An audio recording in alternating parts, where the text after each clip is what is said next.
So I just want to talk to you a little bit about the size, insurance, and then packing. So if the mechanical person in the family is watching these videos, share this video with the person who's packing.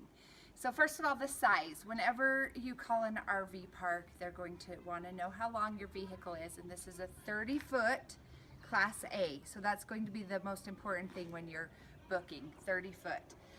When you're driving, as far as clearance, you're 11 feet, and that does include the AC unit.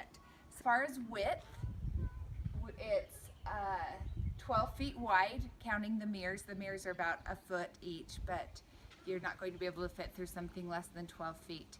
We've had great experiences driving it, all except in Oregon. There's some bridges that are pretty narrow, so be careful about width when you're on bridges.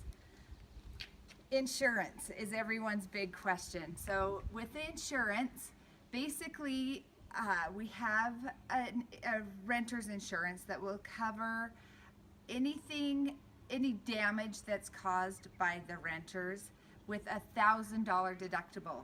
So you are responsible for that $1,000.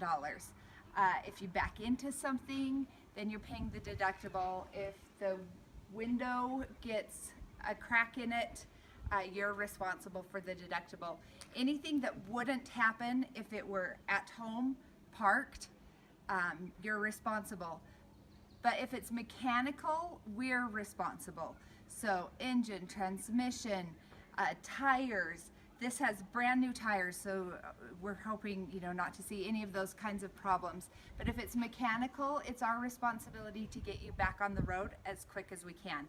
But we're not responsible for your lost vacation time or time that you might sit waiting. But we will get you help and get you back on the road. So if it's something that would have happened on the next trip, then that's something that we cover. If you have more questions about insurance, we can talk about it in person, but hopefully that helps. So I want to talk to you just a little bit about packing. First of all, when I'm packing, I like to use like storage bins that you keep like in your storage room. I find that when you put them in these cubbies, especially this big one in the back, they're easy to get in and out and easy to access stuff. So with the cubbies, these just have little locks on them, pretty easy, and you can clip them up here. But if you use storage bins, those plastic crates, you can stick a bunch of them in there, and you can put your extras that you're packing. These smaller bins are also great. We keep them clean, we vacuum them out, and we would ask you that when you're cleaning up after your trip that you would also get the bins clean. So let's go inside and I'll show you a few things that are included in there. One of the things that we love about traveling in an RV is that we have our kitchen with us. And so if we want a sandwich, we don't have to think about where the next place to stop to get a sandwich is. We've got it right here. And we've included a lot of the basic kitchen items. So we have plates and bowls, although we highly recommend just filling this up with paper goods. You'll save yourself a lot of dishes if you'll just fill it up with paper goods. As far as other kitchen items, these drawers, one tip is lift and then pull, because they're made so that they won't slide open when you're driving. Lift and then pull. We've got the silverware, but again, I would just fill these drawers with paper goods. But we've got the basic spaghetti and spatula, and we've got the knives and tongs, all the basic kitchen items. We've got the measuring cups and grater and scissors. We've also got you gotta lift. I'll throw in some washcloths and dishcloths, but I really recommend that you pack a bunch of your own. I do charge for cleaning linens if it gets so all the linens are used, and that's true for the bedding as well. You'll want to pack your own linens. We do include cleaning supplies and some basic storage items. The cleaning supplies are all here in this tote underneath. And I also have a cleaning checklist in the binder.